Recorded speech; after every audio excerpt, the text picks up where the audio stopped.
I'm Mary.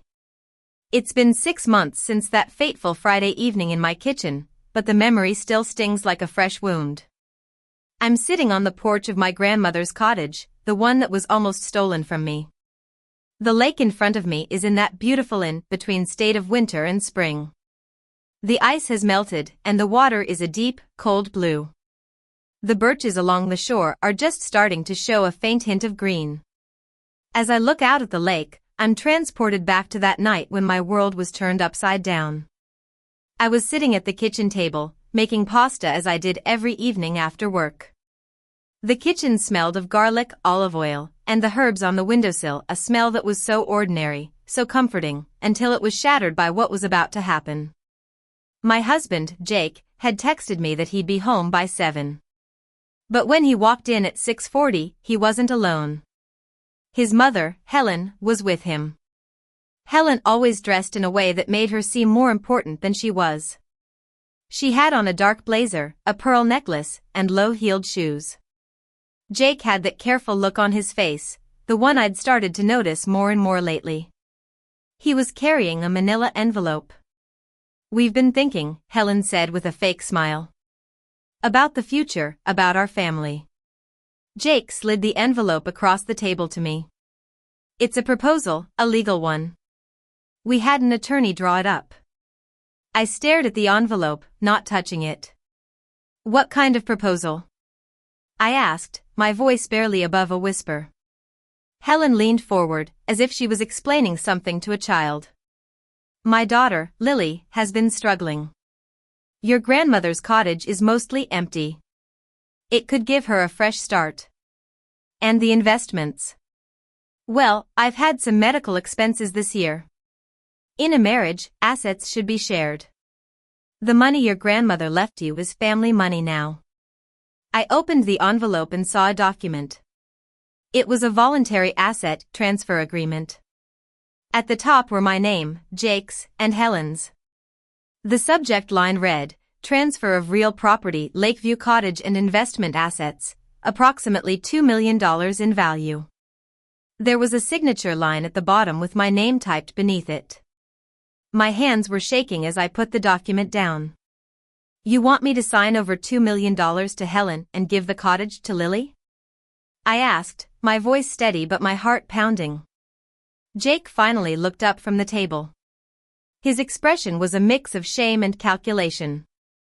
"It's just a proposal. We thought it would be good for the family." I felt a cold anger rising inside me. "When did you pay an attorney to draft this?" I demanded. Helen tried to calm me down, saying we should discuss it calmly. But I was calm. I was terrifyingly calm. "I'm sitting at my kitchen table looking at a document that you two drew up, trying to take my grandmother's estate. I'm as calm as I've ever been," I said. I told them to leave. I needed time to think, and I'd give them an answer by Friday. Jake paused in the doorway, looking at me with that complicated expression. But I just said, "Go." After they left, I sat at the kitchen table for a long time. The pasta boiled over on the stove, and the smell of burned starch filled the kitchen. I thought about my grandmother, how she'd built this estate with her own hands. She was a strong woman, a woman who kept her promises. She'd always told me that what she built was for me, to stay in the family. I picked up my phone and called my father, Tom. He was a retired mechanic, a man with a sharp mind and an ability to read people. He'd never fully trusted Jake, though he'd never said it out loud. When I told him everything, he listened quietly. Then he said, "Do you still have Ms. Miller's number?" Ms. Miller was my grandmother's estate attorney, a meticulous woman who'd handled my grandmother's affairs for years. "Yes," I said. "Call her first thing tomorrow. And take pictures of that document and email them to yourself. Don't let it out of the house. Jake will come back for it." But Jake didn't come back that night. He sent a text saying he was staying at his mother's and that he hoped I'd have time to think and that he loved me. I read the message twice and then put my phone face down on the nightstand. I lay in the dark for hours, thinking about that document and the betrayal. The next morning, Miss Miller called me back. I read her the relevant parts of the document over the phone. She was silent for a moment and then said, "Bring that document to my office this afternoon." When I got to her office, she read the document through without a change in her expression. "This is sloppily drafted. The law firm that drew it up isn't experienced in real estate law. It wouldn't have held up in court, even if you'd signed it." She also told me that she'd found a title inquiry at the county assessor's office. 6 weeks ago, Jake had submitted an inquiry as a prospective co-owner of the cottage, asking about the process of adding a spouse to the deed. He'd planned to get me to add him to the deed first and then use that joint ownership to transfer the cottage to Lily. I realized then that Jake had been planning to leave me. Ms. Miller said, "The first thing you do is nothing. Don't sign anything. Let them think you're still deciding. Then call Mr. Harris. He's a great family law attorney." I called Mr. Harris from the parking lot. He had a cancellation at 4 o'clock. His office was in a downtown building. He was a middle-aged man with a calm and confident manner. I told him the whole story. He asked me a few questions about the title of the cottage and our financial accounts. He also asked if Jake had raised the question of having children or major financial decisions recently in a way that seemed like he was building a record. I answered yes. He said, "In this state, inheritances are separate property. That transfer agreement has no legal effect without your signature. But I'm concerned about Jake's behavior since that title inquiry." On Thursday, I went through the motions of my workday, but my mind was elsewhere. That evening, my father came over with takeout from our favorite Chinese place. We sat at the kitchen table, and I told him everything Ms. Miller and Mr. Harris had said. He listened and then said, "He thought you wouldn't fight. He's known you for 8 years, and he still doesn't know you at all." I knew my grandmother would have been furious. She'd always told me to stand up for what was mine. "I'm not giving it away," I said. My father nodded. "Your grandmother would be proud." On Friday, Jake texted to ask if we could talk that evening. I said yes and that I'd be home by 7. I didn't tell him my father would be there. When I got home, my father was already sitting in the armchair, reading something on his phone. He looked up and nodded at me, and I nodded back. Jake and Helen arrived a little late. When Jake saw my father, his face changed. Helen tried to say it was a family conversation, but I told her my father was my family. I told them I'd had time to think. The answer is no. The cottage stays with me, and the investments stay with me.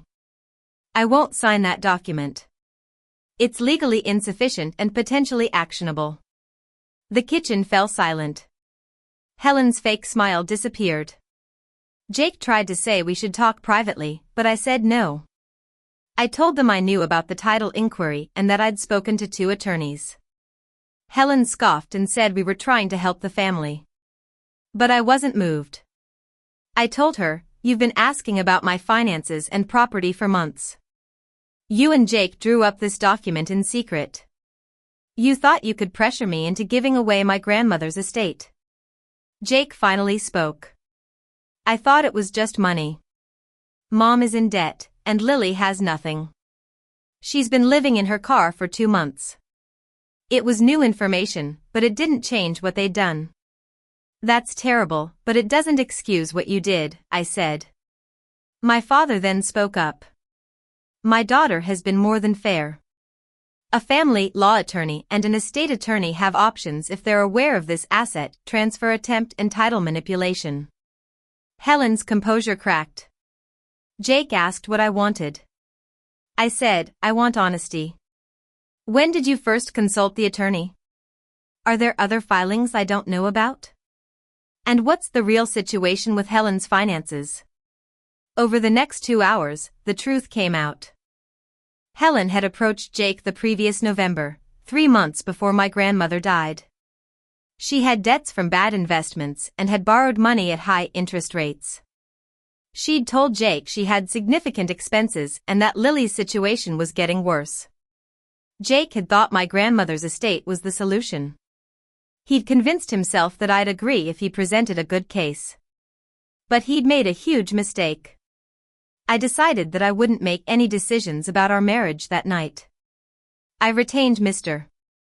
Harris as my family law attorney and had Miss Miller file a formal objection to the document with the county recorder. I also took 2 weeks to think without any interference. In the following weeks, Mr.